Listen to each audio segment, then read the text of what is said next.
P T I کارکن سے 200 شناختی کارڈ برآمد، فروخ حبیب کی واٹس ایپ چیٹ بھی سامنے آ گئی۔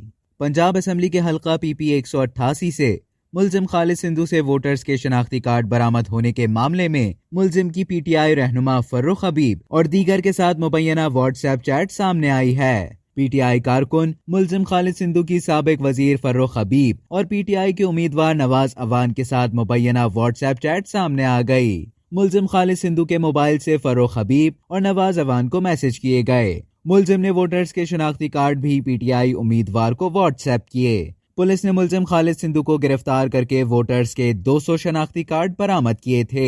نواز عوان کو کارڈز کی تصاویر واٹس ایپ کے ذریعے بھیجی گئیں۔